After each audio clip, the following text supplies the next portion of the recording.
Hello and welcome back to An Old Man Watches, and today I'm going to be talking about the 2004 pulp adventure Sky Captain and the World of Tomorrow, which is quite a mouthful, so I'm just going to call it Sky Captain from now on for the sake of brevity. And the film is set in 1939, but a vastly more scientifically advanced version of that year than the real 1939. And in this reality, six renowned scientists have recently gone missing. An intrepid reporter, Polly Perkins, is determined to find out what happened to them, despite her editor's warning about the potential danger of this investigation.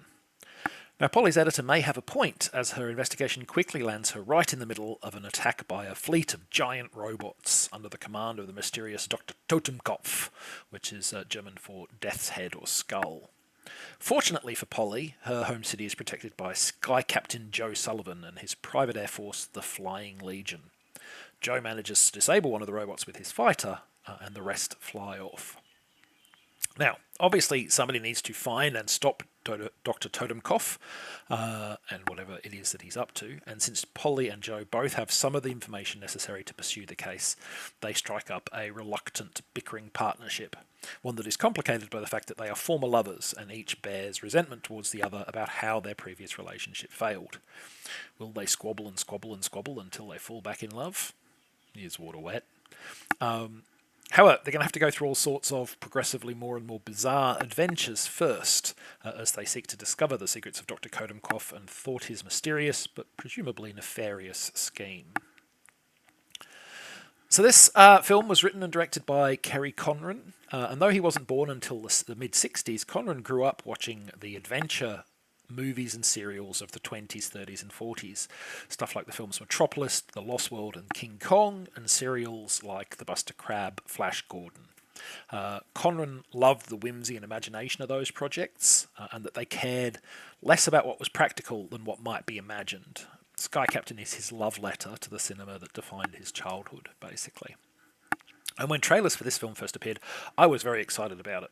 Two-fisted pulp adventure, fantastic cast, a distinctive and thematically appropriate visual style. It looked can't miss to me, but looks proved deceiving. When I finally saw the films at theatres, I was disappointed by it and didn't really enjoy it that much.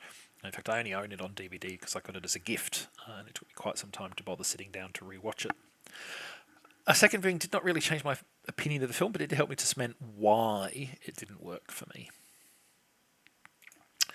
So Sky Captain, as I said, was inspired by Conran's love of pulp adventure, and his genuine affection for the films and serials of the 30s and 40s is clear throughout the film. The thing is, though, pulp adventure is a very broad field indeed, and Conran has let his love of its many myriad variations tempt him into trying to include what feels like all of them in one film. The script simply tries to wedge far too many different kinds of pulp adventure into its roughly 100 minutes of runtime.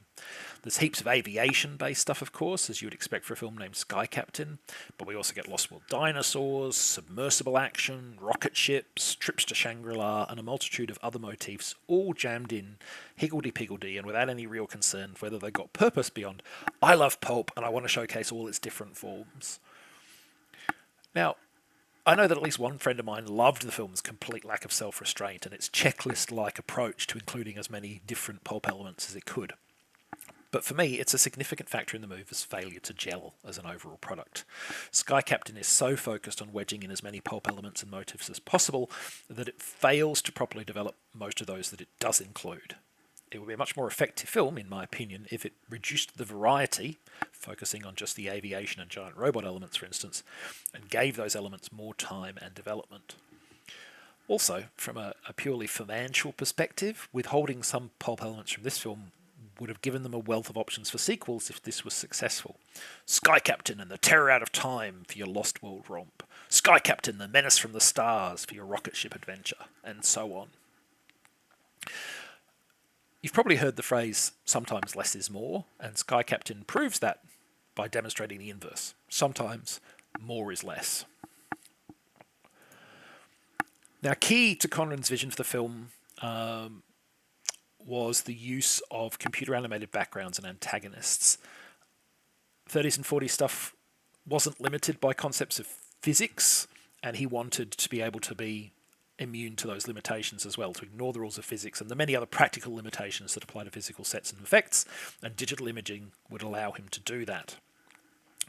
Sky Captain was thus one of the first films to be shot almost entirely in front of a blue screen. I believe there's only one scene where Polly meets with her editor that was filmed in a traditional practical set.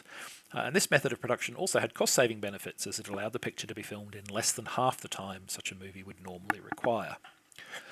The purely digital setting also allowed Conran to give the movie its own distinctive look, one that deliberately evoked the feel of black and white media, even though the movie was in colour.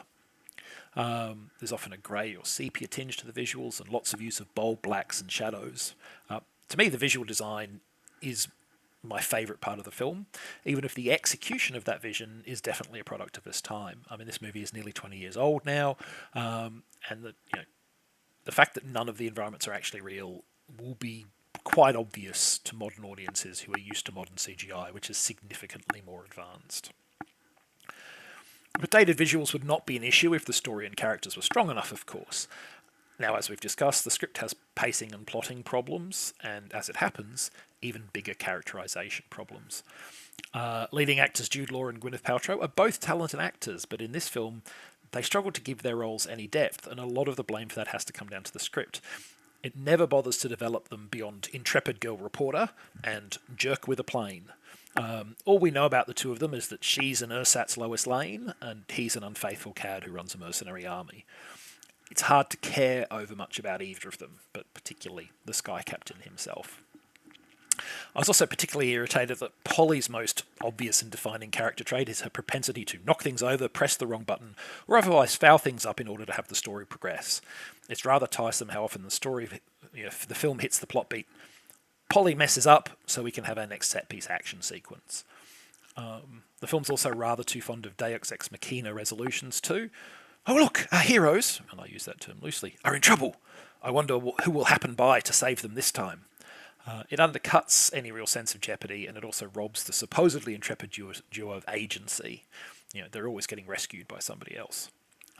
Sky Captain was clearly Kerry Conran's passion project, and one he and his investors consciously chose to make without major studio investment so as to maintain the purity of his vision. But it is, alas, also an excellent example of how sometimes having everyone on your creative team be a true believer can blind you to the flaws of your work.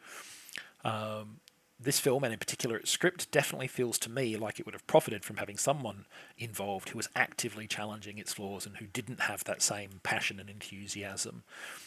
Someone who was more cynically looking at the bottom line, potentially. Not saying that a studio would have made it better, they could have made it even worse. But I do think they needed somebody there pushing back on the enthusiasm. So that's Sky Captain and The World of Tomorrow. Unfortunately, a little bit of a misfire, I think. Next time, 'tis the season, so let's talk about the 1984 British slasher film Don't Open Till Christmas. But that's next time. Until then, thanks for watching this video, and I hope you enjoyed it.